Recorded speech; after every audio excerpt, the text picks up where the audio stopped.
पुलवामा पर ड्रामा, बदला नहीं खुद को बदलो। जी हां, यह मशवरा है भारतीय हुकूमत को, भारतीय मीडिया को और भारतीय जनता को। प्रोग्राम में खुशामदीद। मैं हूं इमरान सुल्तान। नाज़रीन, पुलवामा हमले के बाद से मोदी सरकार और भारतीय मीडिया अपनी कौम को हैजान में मुब्तला किए हुए है और मुसलसल पाकिस्तान पर हमले का इल्जाम लगाकर कोई ना कोई एडवेंचर करने के लिए माहौल बना रहा है। गुज़श्ता रोज वज़ीर आज़म इमरान खान की ज़ेर सदारत कौमी सलामती कमेटी का इजलास हुआ, जिसमें भारत की जानिब से किसी भी किस्म के एडवेंचर की सूरत में पाक फौज को फौरी जवाब देने का इख्तियार दे दिया गया। और आज तर्जुमान पाक फौज मेजर जनरल आसिफ गफूर ने अहम प्रेस कॉन्फ्रेंस की, जिसमें DGISPR ने तमाम मुसल्लह अफवाज के सरबराहान का कौम के नाम पैगाम भी पढ़कर सुनाया, जिसमें मुसल्लह अफवाज के सरबराहान का कहना है कि अगर किसी भी किस्म की जारियत मुसल्लत की गई तो मादर वतन के एक पूर्ण दिफा करेंगे। अब तक इस सारी सूरत हाल पर नाज़रीन बात करने के लिए इस वक्त हमारे साथ मौजूद हैं तहरीक इंसाफ के रहनुमा साबिक वजीर खारजा खुर्शीद कसूरी साहब। कसूरी साहब, बहुत बहुत शुक्रिया हमें ज्वाइन करने का। सबसे पहले आपसे जानना चाहेंगे कि वजीर आज़म इमरान खान की ज़ेर सदारत कौमी सलामती कमेटी का आम तरीन इजलास, जिसमें तीनों मुसल्लह अफवाज के सरबराहान समेत आला सिक्योरिटी हुक्काम ने भी शिरकत की, तो प्राइम मिनिस्टर ने मुसल्लह अफवाज को भारत की किसी भी किस्म की मुहिमजोई या जारियत का फैसला कुन जवाब देने का इख्तियार दिया है। आप इसे कितना बरवक्त इकदाम समझते हैं? हाँ जी, इसकी वजह यह है कि अगर ये ना करते तो मिसरीड हो जाता जो पाकिस्तान की पोजीशन है। पाकिस्तान का ये कोई नया स्टैंड नहीं है, ये पाकिस्तान का एक्चुअली पुराना स्टैंड है। मुझे याद है कि जब ये बॉम्बे के ऊपर भी जब वो हमला हुआ है तो हिंदुस्तान में ये सोचा जा रहा था कि मुरीद के पे हवाई हमला किया जाए, क्योंकि बकौल उनके सारी प्लानिंग यहीं से की गई थी। और मैंने पहले एक दफ़ा इसका किताब में जिक्र किया था कि उस वक्त मुझसे सेनेटर मैकेन, जो कि अमेरिकन प्रेसिडेंशियल कैंडिडेट थे, और प्रेसिडेंट ओबामा के ख़िलाफ़, और सेनेटर ग्रैम, लिंडज़े ग्रैम, जो आजकल इनके राइट हैंड मैन है सेनेट में प्रेसिडेंट ट्रंप के, ये और हॉलब्रुक साहब मिले एक प्राइवेट लंच पे, कहा मैं अलहदगी में बात करना चाहते हैं, और इन्होंने मुझे इंडिकेट किया कि दिल्ली से आ रहे हैं, वहाँ बहुत गुस्सा है, और ये कहा कि गुस्सा ठंडा हो सकता है। तो मैंने कहा किस तरह से? कहने लगे कि अगर वहाँ हमला हो जाए, एक छोटा सा एयर स्ट्राइक, तो हिंदुस्तान में गुस्सा ठंडा हो जाएगा। तो मैं हक्का बक्का रह गया उनकी बात सुन के। तो मैंने कहा मुझसे क्यों पूछ रहे हैं आप, GHQ से पूछें, आपके बहुत अच्छे ताल्लुकात है पेंटागन के। GHQ मुझसे क्यों पूछ रहे हैं? कहते आपसे इसलिए पूछ रहे हैं कि आप एक सिविलियन हैं और आप साबिक वजीर खारजा हैं। तो मैंने कहा अगर आप सिविलियन के तौर पे पूछ रहे हैं, तो जब मियाँ नवाज शरीफ पे बहुत प्रेशर था, न्यूक्लियर बम जब इंडिया ने 5 डेटोनेट किए हैं, तो प्रेसिडेंट क्लिंटन भी बहुत किस्म की तरगीबात दे रहे थे, मदद की ऑफ़र कर रहे थे, लेकिन प्राइम मिनिस्टर नवाज शरीफ साहब के पास कोई ऑप्शन था नहीं सवाए इसके, क्योंकि स्ट्रीट में बर्दाश्त ना करती। तो मैंने कहा अगर आप वो पूछ रहे हैं, तो अगर इंडिया ने अगर स्ट्राइक की, एरियल स्ट्राइक मुरीद के पे, तो फौरी तौर पर पब्लिक प्रेशर पड़ेगा और आर्मी सोचेगी भी नहीं और फौरन उसका जवाब देगी। तो अगर उस वक्त ये पोजीशन थी, जब पाकिस्तान आर्मी की कन्वेंशनल कैपेबिलिटी उसके मुकाबले में बहुत ज़्यादा बढ़ गई है, तो ये समझना को मुश्किल नहीं है कि अगर जवाब ना दिया जाए तो उसके बहुत ख़तरा होगा। और इसलिए हिंदुस्तान को सोचना चाहिए कि 2 न्यूक्लियर पावर्स क्या वो इतनी इर्रेस्पॉन्सिबिलिटी का मुजाहरा कर सकते हैं कि वो एक स्पायरलिंग खुदा ना खास्ता शुरू हो जाए। तो जंग शुरू करना आसान है, और पहली जंग अजीम ने हमें यह सबक सिखाया 1914 में कि आप शुरू तो कर दें, एक्सीडेंटल भी शुरू हो जाती है, पर सारी दुनिया को उसने लपेट लिया था। एक छोटे से वाक़े ने कि क्राउन प्रिंस ऑस्ट्रिया को गोली मारी गई थी, एक सर्बियन नेशनलिस्ट ने गोली मारी, तो किसी का वहम गुमान में नहीं था कि क्या हो जाएगा, और दूसरी जंग अजीम हो गई जिसमें हिंदुस्तान तक के फौजी खींच लिए गए। ये सोचना चाहिए, मैं यही कह सकता हूं। तो सर, मौजूदा हालात में अस्करी और सिविलियन क़यादत एक पेज पर है, यह बात कितनी बाइसे इत्मीनान है? उधर हमने देखा कि आलमी अदालत इंसाफ में भारत नवाज शरीफ के बयान को ढाल के तौर पर इस्तेमाल कर रहा है। देखिए, जहां तक पाकिस्तान का ताल्लुक है, 2-3 चीजें ऐसी हैं जिस पे कोई हुकूमत सिविल या मिलिट्री को कॉम्प्रोमाइज कर ही नहीं सकती। उसकी पॉलिसीज मुख्तलिफ हो सकती है इन टर्म्स ऑफ वो जो आर्टिकुलेशन, मतलब है कि उसके टेक्टिकली डिफरेंस हो सकते हैं। चाइना से रिलेशनशिप, न्यूक्लियर पाकिस्तान की जो कैपेबिलिटी और कश्मीर का मसला, कोई मुझे शक नहीं है कि गवर्नमेंट और फौज एक पेज पे हैं और इसके अलावा कुछ तवक्को नहीं की जा सकती जब हिंदुस्तान से इस किस्म की थ्रेट्स हर्ल की जा रही हैं जिसमें यह इंप्रेशन दिया जा रहा है कि खुदा न खास्ता पाकिस्तान को वो दबा लेंगे। तो ये मैं तो यही समझता हूं कि हिंदुस्तान में जो आने वाले इलेक्शंस हैं उसकी वजह से ख़ास तौर पे हमें भी केयरफुल होने की ज़रूरत है, चौकन्ना रहने की ज़रूरत है। और हमारे दरमियान जो भी इख्तलाफात हो पाकिस्तान में अपोजिशन गवर्नमेंट में, इस मामले में इंशाअल्लाह सब मुत्तहिद होंगे, कोई इसमें एक रत्ती भर फर्क नहीं। मैं आपको फील्ड मार्शल अयूब के दौरे बताता हूं कि 1965 में ऑपोजिशन उनके बहुत सख्त खिलाफ थी, लेकिन जब वो 65 की वॉर हुई तो तमाम इकट्ठे हो गए थे। इसलिए ये इसमें भारत को ये गलत फहमी भी नहीं होनी चाहिए कि पाकिस्तान में अगर आजकल सियासी इख्तलाफात हैं तो वो उसका फ़ायदा उठा सकता है। कश्मीर पे और सब लोग इकट्ठे हैं, कोई दो वॉइसेस नहीं पाकिस्तान। कसूरी साहब, भारत ने पुलवामा वाकये में जिस तरह पाकिस्तान को मुलविस करने की कोशिश की, उसे आलमी सतह पर हजीमत का सामना करना पड़ रहा है। यह मिस एडवेंचर कितना महंगा पड़ा मोदी सरकार को? जी, उनको महंगा इसलिए पड़ा है कि अगर कोई हुकूमत फ्लेक्सिबिलिटी अपने हाथ से छोड़ दे, क्योंकि ऑप्शंस होने चाहिए ना हुकूमत के हाथ में, उन्होंने अंग्रेजी का एक्सप्रेशन है अपने आप को कॉर्नर में पेंट कर लिया है, वो फंस गए जहां से निकल नहीं सकते, तो उनके पास फ्लेक्सिबिलिटी कम है। आपको सामने अभी वाज़े मिसाल थी कि जब वजीर आज़म हिंद ने पाकिस्तान के सदर प्राइम मिनिस्टर को क्रिकेट बैट भेजा जिस पे इंडियन क्रिकेट टीम ने दस्तखत किए थे और इंडिया के हाई कमिश्नर वो लेके आए थे, और साथ प्राइम मिनिस्टर मोदी ने एक ख़त लिखा जिसमें उन्होंने कहा कि वो कंस्ट्रक्टिव एंगेजमेंट के लिए तैयार हैं, तो प्राइम मिनिस्टर ने मुस्बत जवाब दिया, प्राइम मिनिस्टर इमरान खान ने, और उन्होंने कहा कि मैं तैयार हूं कि हमारे जो फॉरेन मिनिस्टर्स हैं यूनाइटेड नेशंस जनरल असेंबली की साइड लाइन्स पे मिल लें, और वो सोच विचार के बाद 2-3 दिन में मान गए। यानी कि सोच के उन्होंने फैसला किया कि हाँ ये अच्छा प्रपोजल है, लेकिन 24 घंटे में उन्होंने भागना पड़ गया। वो क्या साबित कर रहा है? वो ये चीज साबित कर रहा है जो आपने मुझसे सवाल पूछा है कि वो कोने में फंस गए जाके, क्योंकि उन्होंने इतना जहर फैला दिया था पाकिस्तान के खिलाफ हिंदू मुस्लिम मामलात इलेक्शन जीतने की खातर, कि जब उन्होंने कहा कि हाँ मीटिंग हो जाए न्यूयॉर्क में 2 फॉरेन मिनिस्टर्स की, तो उनके अपने सपोर्टर्स उनके गले पड़ गए, उन पे हमले करने लगे। तो जब भी कोई गवर्नमेंट इस किस्म के एक्शंस करती है तो वो अपने लिए फ्लेक्सिबिलिटी और ऑप्शंस खत्म कर देती है, तो ये सबसे बड़ी उनकी गलती है। कसूरी साहब, with your permission it's time for a short break. एक छोटे से ब्रेक के बाद दोबारा मिलते हैं। देखिए, भारत ने अगर किसी किस्म की जारियत की तो पाकिस्तानी कौम मुत्तहद होकर उसका मुकाबला करेगी। यहाँ पे कोई डिफरेंस हुकूमत में और अपोजिशन में नहीं है, करके देखें और फिर नतीजा भी देख लेंगे। पाकिस्तान के लिए यह है कि पूरी कौम पाकिस्तानी अफवाह के पीछे खड़ी है। पाकिस्तानी कौम एक है। अगर हिंदुस्तान ने कोई किसी किस्म की पाकिस्तान पर मैली आंख से देखने की कोशिश की तो वो आंख फिर सलामत नहीं रहेगी। किसी दिन ये जो कहीं गलती कर बैठा किसी तरह की और वो एस्केलेट होगी तो फिर पूरा सब कॉन्टिनेंट सफर करेगा, दुनिया भी सफर करेगी।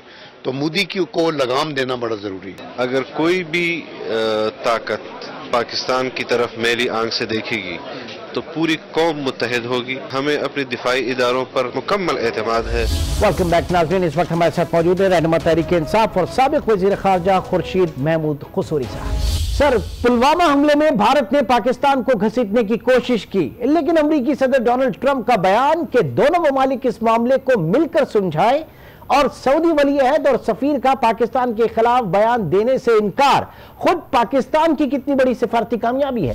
मोहम्मद बिन सलमान और प्राइम मिनिस्टर इमरान खान के दरमियान जो पर्सनल केमिस्ट्री थी वो काबिल दीद थी, और उसका मुजाहरा उस वक्त हुआ जब प्रिंस मोहम्मद बिन सलमान को प्राइम मिनिस्टर ने यह कहा कि जनाब हमारे कैदी आपके पास हैं, उन्हें छोड़ दें।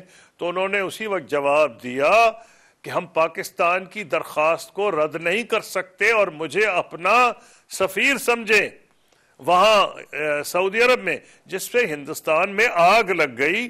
और जब वो वहाँ गए हैं हिंदुस्तान में, तो ऑपोजिशन ने बहुत प्राइम मिनिस्टर नरेंद्र मोदी को अटैक किया कि उन्होंने प्रोटोकॉल क्यों तोड़ा, वो एयरपोर्ट पे क्यों गए, जबकि पाकिस्तान में वो अपने आप को पाकिस्तान का सऊदी अरब में सफ़ीर भी करार दे चुके थे। और जो हमला ये जिसको भारत चाह रहा था कि पाकिस्तान के खाते में डाल दिया जाए, उस पर भी उन्होंने कोई ऐसी बात नहीं की जो पाकिस्तान के मफाद के खिलाफ हो, बल्कि $20 बिलियन की इन्वेस्टमेंट की बात करके चले गए। तो मैं ये समझता हूँ कि उसकी वजह से, और फिर ये कि आपने अमेरिका का प्रेसिडेंट ट्रंप का जिक्र किया, उसमें दो फैक्टर्स हैं।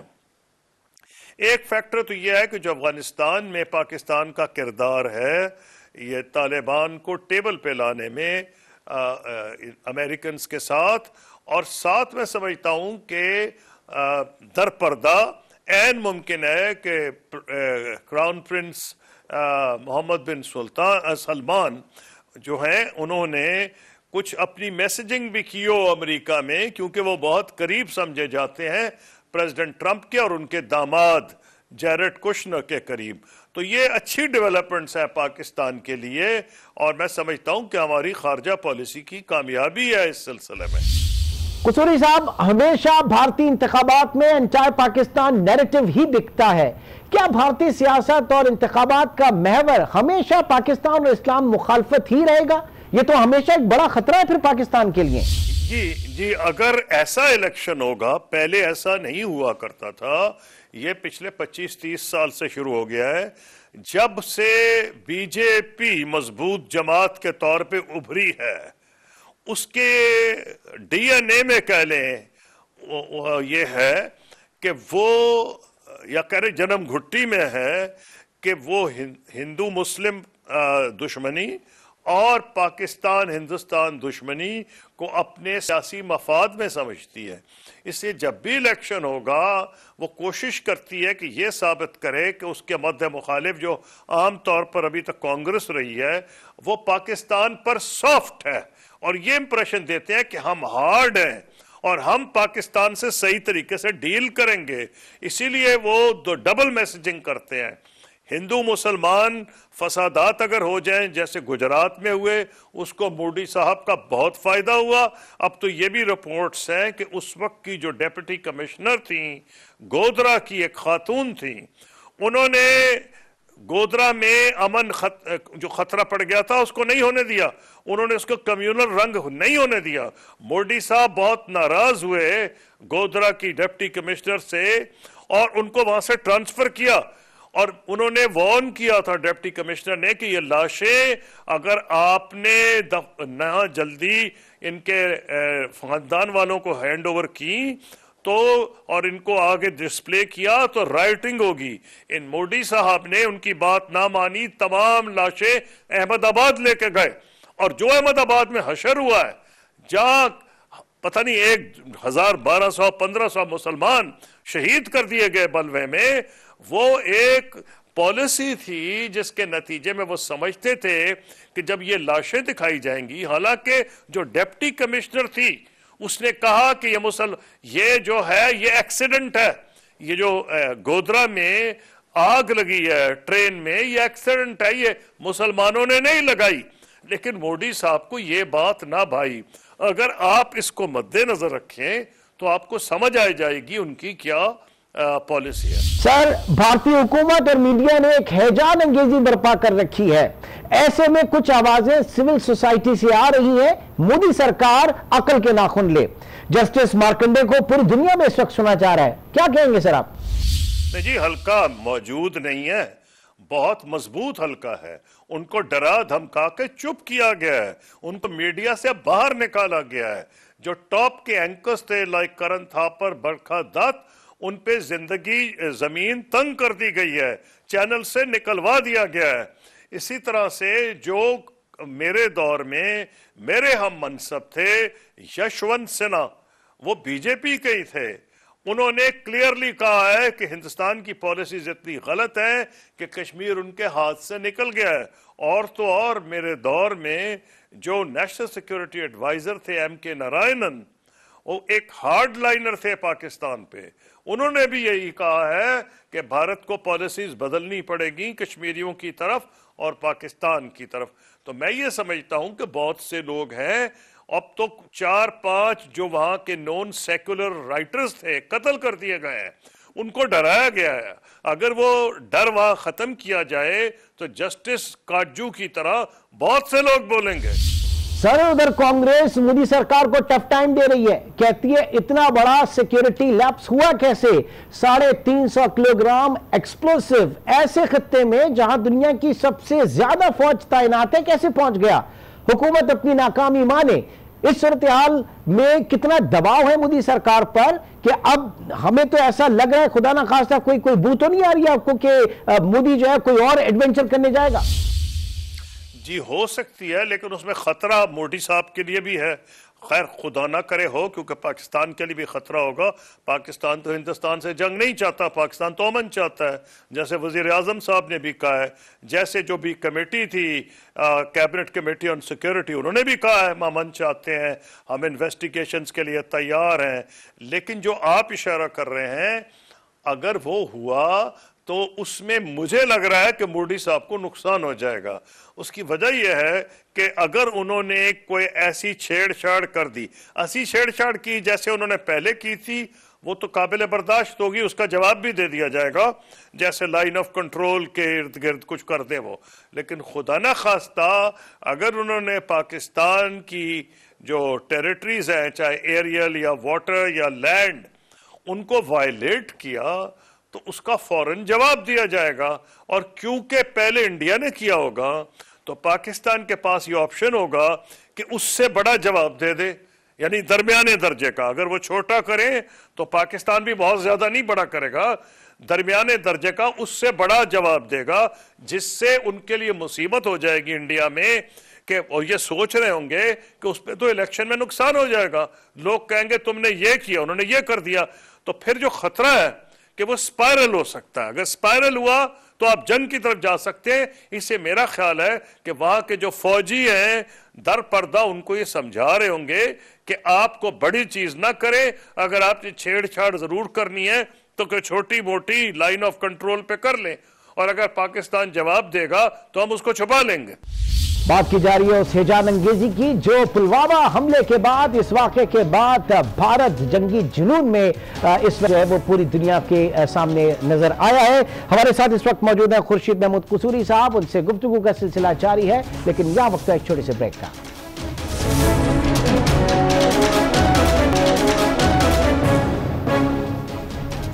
वेलकम बैक नाज़रीन, इस वक्त हमारे साथ मौजूद है रहनुमा तहरीक इंसाफ और साबिक वज़ीर ख़ारजा खुर्शीद महमूद कसूरी साहब। कसूरी साहब, इन हालात में अक़वाम मुत्तहिदा की क्या जिम्मेदारी बनती है? भारत तो ह्यूमन राइट्स कमीशन तक को मकबूजा कश्मीर में आने की इजाजत नहीं देता। देखिए, यूनाइटेड नेशन में जरूर बोलना चाहिए और हमारे लोग बोल रहे हैं, हमारी परमानेंट रिप्रेजेंटेटिव बोल रहे हैं, फॉरेन मिनिस्टर ने भी सेक्रेटरी जनरल को खत लिखा है। लेकिन एक बात मत भूलें, यूनाइटेड नेशन ने अगर इतनी कामयाब होती ऐसे मामलात में तो फलस्तीन और कश्मीर कब के हल हो चुके होते। ये तभी एक्टिव होती है जब 5 बड़ी वीटो विल्डिंग पावर्स, जो 5 वीटो की पावर्स इकट्ठी हो जाएं, अदरवाइज ये नहीं कुछ कर सकती। वीटो ही इनको फ्रीज कर देते हैं, कुछ भी नहीं हो सकता। इसलिए पाकिस्तान को अपनी डिप्लोमेसी पे दारोमदार उसका होगा। मेरी जाती राय में कि अब वक्त आ गया है कि प्राइम मिनिस्टर इमरान खान जो अभी तक गल्फ पे फोकस कर रहे हैं, राइटली सो, और चाइना भी वो गए हैं, तुर्की भी गए, अब उनको मगरिब की तरफ तवज्जो देनी चाहिए, which means European union, north America, which include United states and Canada. उनको वहां जाना चाहिए क्योंकि यहाँ बहुत से पाकिस्तानी आबाद हैं, जहां भी जाएंगे उनको जबरदस्त रिसेप्शन मिलेगा और वहां की हुकूमतों पे असर होगा। जब मोदी साहब 2015 में गए थे न्यूयॉर्क तो हिंदुस्तानियों ने जबरदस्त उनको न्यूयॉर्क में रिसेप्शन दिया था, जिससे वहां की हुकूमत भी इंप्रेस हुई थी। तो अब अगर प्राइम मिनिस्टर इमरान खान जाएंगे तो उससे बड़ा रिसेप्शन होगा न्यूयॉर्क में। तो अब चाहिए कि वो जाए, उसके बाद फॉरेन मिनिस्टर और फॉरेन ऑफिस अपना काम करेगा। वो वैसे भी कर रहा है, लेकिन उनके लिए आसानी हो जाएगी। तो सर इसका मतलब है कि आपने यूएन पर जिन तहफुजात का इजहार किया, तो यहां सवाल यह पैदा होता है कि आलमी अदालत इंसाफ आईसीजे भी यूनाइटेड नेशंस का ही एक झेली इदारा है, तो कुलभूषण केस का फैसला पाकिस्तान के हक में आता है, इंशाल्लाह हक में आएगा, तो क्या भारत तस्लीम करेगा उसे? जी देखिए, एक तो यूनाइटेड नेशंस में और आईसीजे में यह फर्क है कि वहां तो वीटो है, या कोई वीटो नहीं है, एक बहुत बड़ा फर्क है। नंबर 2 ये है, इसमें रिटायर्ड जजेस या इस किस्म के लोग वहाँ होते हैं। उम्मीद यही करनी चाहिए कि क्योंकि ये साहब जो हैं इनके बारे में कोई शक नहीं, ये साहब जो हैं कुलभूषण यादव, इनके पास जो पासपोर्ट था हिंदू नाम पे था, मुसलमान के नाम पे था, यानी इंडियन गवर्नमेंट ने किस लिए इनको इस किस्म का पासपोर्ट दिया था, तो इनके फिर ये पकड़े भी यहाँ गए हैं, फिर ये एक्सीडेंट भी नहीं। प्राइम मिनिस्टर नरेंद्र मोदी ने और उनके जो नेशनल सिक्योरिटी एडवाइजर दुबाल हैं, प्राइम मिनिस्टर साहब ने तो कमाल कर दिया, मोदी साहब ने तो लाल किले की रैम्पार्ट दीवार पे खड़े होकर ऐलान किया कि हम बलूचिस्तान में जो चाहेंगे करेंगे वगैरह वगैरह। तो इनको तो भेजा इसलिए गया था, तो इंडिया की पॉलिसी क्लियर है, तो इसलिए उम्मीद यही करनी चाहिए कि हमारे हक में फैसला आएगा। बहरहाल वो उसका इंतजार करना चाहिए। सर अब तो ये देख रहे हैं कि भारत आबी जारियत पर उतर आया है, पाकिस्तान के हिस्से के पानी को रोकने की बात कर रहा है, तो क्या इंडस वाटर ट्रीटी को इतने आराम से खत्म किया जा सकता है? नहीं, देखिए मेरा ख्याल है कि आपको कुछ स्लाइटली वो शायद अखबारी को खबरों पे आप का अपना बेस कर रहे हैं। जो मैंने फॉलो किया अभी तक, उन्होंने इंडस बेसिन ट्रीटी के बारे में नहीं कहा। उन्होंने ये कहा है कि जो पानी हमारा था और जो पाकिस्तान की तरफ जा रहा था हम रोक लेंगे, जिसके ऊपर पाकिस्तान के जो कमिश्नर्स हैं इंडस बेसिन के, उनका हमें एतराज नहीं है, हालांकि वो भी कोई आसान काम नहीं है, ये कोई नई नहीं हो रहा। 1995 में रावी पे ये डैम बनाना चाह रहे थे, लेकिन जो बात है वो यूं है कि ये लोगों को मिसलीड जरूर किया गया इंडिया में कि जी खबर छोड़ दी गई कि जी इंडस बेसिन ट्रीटी हम खत्म कर देंगे। और भाई इंडस बेसिन ट्रीटी आप खत्म करेंगे तो एक चीज मत भूलिए, एक है इंटरनेशनल लॉ जो कि लोअर राइपेरियन के राइट्स को गारंटी करता है, नंबर 1। नंबर 2, अगर आप ये कोशिश करें कि पाकिस्तान के लोगों को भूख और प्यास से मारें, तो कोई बेवकूफ आदमी, अकल का अंधा ही ये समझेगा, फिर लोग समझेंगे बेहतर है कि लड़के मर जाएं बजाय भूख और प्यास से मरे, तो वो तो नाकाबिले बर्दाश्त है। और शायद इसीलिए जो उन्होंने अभी तक लोगों को अपने को तो मिसलीड किया है ये कह के, लेकिन जो ऐलान किया है वो ये किया है कि जो हमारा पानी है, यानी जो ईस्टर्न, जो उनका दर, ये सतलुज का, रावी और जो ब्यास का पानी है, उनका हम उसको डाइवर्ट करेंगे। भाई कर ले आप, उस पर तो पाकिस्तान का राइट नहीं है, वो नहीं कहा है। कसूरी साहब, हमारी स्टेट पॉलिसी है कि पाकिस्तान कश्मीरियों की इखलाकी, सिफारती और सियासी हिमायत जारी रखेगा। क्या मुख्तलिफ अदवार में हुकूमती सतह पर भी इतनी ही कंस्टेंट पॉलिसी रही है? कश्मीर कमेटी के फालियत पर काफी सवाल उठाए गए। देखिए, आपने जो कश्मीर पॉलिसी की बात की है ना, वो पाकिस्तान की कोई हुकूमत, जैसे मैंने आपको पहले कहा था, वो इसलिए नहीं कश्मीर का मसला खड़ा कि पाकिस्तान का फॉरेन ऑफिस या पाकिस्तान के फॉरेन मिनिस्टर या पाकिस्तान की कोई हुकूमत जो है वो कश्मीर में उसने कोई कमज़ोरी दिखाई है। तमाम हुकूमतें एक चीज़ और पल्ले बांध लें, सिविल हो या मिलिट्री, तमाम ने ये कहा है कि इसका हल नेगोशिएटेड होगा। किसी ने नहीं कहा कि जंग का होगा। हर एक ने कहा है कि टेबल पे बैठ के होगा। तो जब टेबल पे बैठते हैं तो नेचुरली आपको नेगोशिएट करना पड़ता है, इसमें कोई राय नहीं है। एक ऐसा हल होगा जो कश्मीरियों के लिए काबिल कबूल हो और जिसको पाकिस्तान और भारत के आवाम और हुकूमत भी मान जाए, यही हल है। ये आप शुरू हो जाए फिरोज खान साहब से, जो आखिरी वजीर आजम थे मिलिट्री टेक ओवर से पहले, फिर अयूब खान साहब की तरफ आ जाए, फिर भुट्टो साहब पे आ जाएं, फिर ज़ियाउल हक साहब पे आ जाएं, फिर आप मियां नवाज शरीफ पे आ जाएं, फिर मोहतरम बेनज़ीर पे आ जाएं, इमरान खान साहब पे आ जाएं। कोई वजीर आजम या मिलिट्री डिक्टेटर ऐसा नहीं जिसने ये कहा हो कि हम जबरदस्ती कश्मीर छीनेंगे।